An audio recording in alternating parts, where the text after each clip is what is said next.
All right, welcome back. Today we're going to be talking about the master skills for the Independent Speaking Task 1. This is the one about the personal experience. And for this particular lesson, the master skills, if you're watching this video in the course, you'll notice that the master skills section for this one is a little bit different than the master skills that we've gone through in previous sections. So we already know that with this particular task type, they will only ask you about a small handful of different things, different topics. It's usually a best friend, a family member, an inspiration. This can be a person or a character, meaning something that is fictitious. It could be a cultural or a regional tradition. In other words, a tradition that's unique to your family or to your country or just to your town, something like that. Holidays, now that's very similar to a tradition. All holidays are some form of a tradition, but this one right here could be, more personal. Now, one thing about the holidays, since a lot of holidays in a lot of countries are religious, this question right here is kind of a rarity. But you could come across this. I've seen lots of examples in textbooks about the holiday, but it's usually more about the tradition. However, this is something that does come up a lot in examples.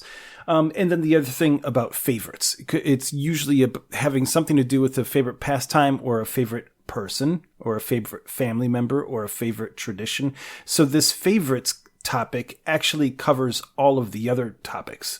Now, as I state on this page, if you take into consideration that they're only going to be asking you about these few things, then it might do you well to have these things prepared. So as I state here, first of all, you need to choose one example, and I say only one because there's no point in trying to remember lots of different things. The trick with this master skill, or the main point of this master skill, is to give you the skills so that you don't have to spend any time or any brain power actually thinking about what your answer is going to be.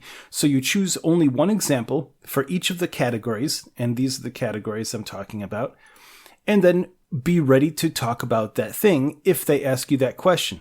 So in other words, you think of one friend, and this is a friend who you would have lots of memories with, because as I say here, to overlap each of these persons or things. So you think of one friend who you probably have a lot of memories with, having to do with maybe a favorite pastime, or you probably have some sort of traditions that you had with your friend, or you might have even spent some holidays with them. If you have one family member, that family member should also it also fits into the inspiration category. You obviously would have some family holidays with that person, and there's probably some favorite things that have to do with the family member. Also with the favorite tradition. Now, with traditions, this doesn't have to always have to do with some sort of a holiday. Now, a lot of family traditions have to do with a holiday, but a tradition can also be something like every year for summer vacation, we go visit our family land at this place, or every year we go to do this one thing. It's something that happens on a regular basis, even if it's just once a year. That could qualify as a tradition. Or it could be something like every year for this one holiday, we always cook this special meal. So the tradition could be something as simple as that. Now, if you're also thinking about a friend, maybe you have some traditions that you do with your friends. Like every day after school, you would go to a certain cafe and hang out or something like that. Every Friday, you always meet up with this person and you go out and have pizza, something like that.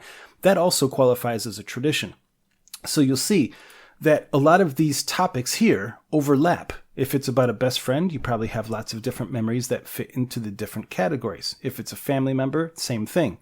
If it's an inspiration, now you could have a best friend who is an inspiration. You can have a family member who is an inspiration. They might also ask you about a celebrity or a person in your culture, in your culture's history. But the thing is, you can also have an inspiration who is a fictional character. Maybe your biggest inspiration is Batman. Who knows? So a lot of these different categories overlap. The most important thing is pick one person, one friend that you're going to use if they happen to ask you a question about that. You pick one family member that you're going to use, and don't change that. because when you go through practicing different examples, whether they're examples in the TOEFL Excellence System or they're examples in other textbooks, you'll notice that no matter what type of example that they ask you, you can usually use the same examples to talk about that particular topic. You know, maybe it's like, what was your favorite gift that you received in your life? Well, that probably came from either a family member or a friend, and it came on a certain holiday. So, you know, all of these things overlap, as I'm saying. So, in other words, just have those things ready. Make sure that for each of these topics, they also combine other topics. The only one that's a little bit different is this one about the celebrity or a historical figure. Now, as I said here, the person can be fictional. As I mentioned, it could be a comic book character or a character from a movie. So really the most important thing is think of an example for each one of these different topics.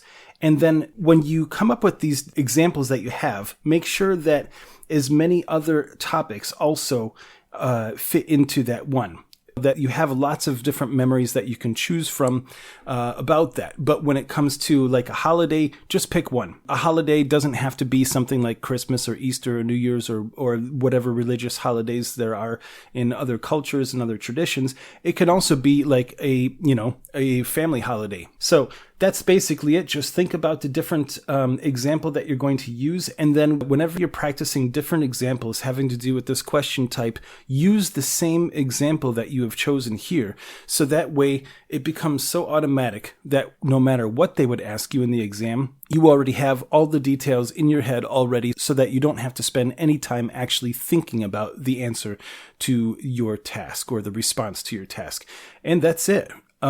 So this seems like it might be a lot of work to deal with, but since these topics do overlap, you'll find that once you're practicing this, you really only have a few things that you need to think of, and you can use those same examples for any of the different topics. And that's how you master the first of the independent speaking questions, the one about the personal experience. All right, so thanks for stopping by, and we will see you in the next lesson. Have an excellent day.